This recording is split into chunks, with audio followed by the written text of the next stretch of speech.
স্বামী তার স্ত্রীকে চিনবে না। এটা কোনো দুঃস্বপ্ন নয়, এটাই সেই কঠিন সত্যি যার ওয়াদা স্বয়ং আল্লাহ করেছেন। এটাই হলো এই গোটা দুনিয়ার শেষ পরিণতি। এটাই সেই মহাপ্রলয়, সেই চূড়ান্ত ধ্বংসের দিন যাকে আমরা বলি কিয়ামত। আজকের এই আলোচনায় আমরা সেই ভয়ঙ্কর দিনের প্রতিটি মুহূর্তের ভেতর দিয়ে যাত্রা করব।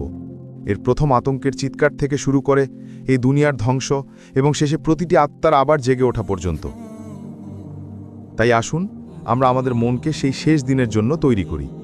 একবার ভেবে দেখুন, সেই সকালটা হয়তো অন্য 10টা সকালের মতোই খুব সাধারণভাবেই শুরু হবে।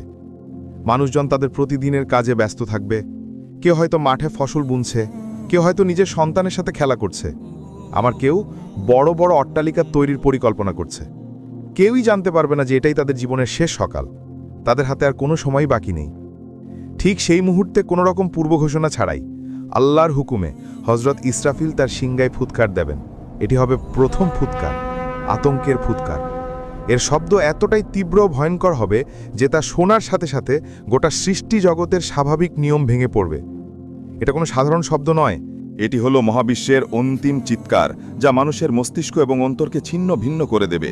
সেই শব্দের প্রথম ধাক্কাতেই শুরু হবে এক চরম বিশৃঙ্খলা। এখানে স্থির হওয়ার বা চিন্তা করার কোনো সুযোগই থাকবে না।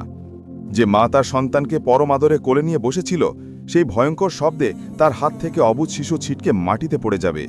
মা সেদিকে ফিরেও তাকাবে না। যে গর্ভবতী নারী তার অনাগত সন্তানের স্বপ্ন দেখছিল, সেই শব্দের প্রচণ্ডতায় ভয়ে তার গর্ভপাত হয়ে যাবে।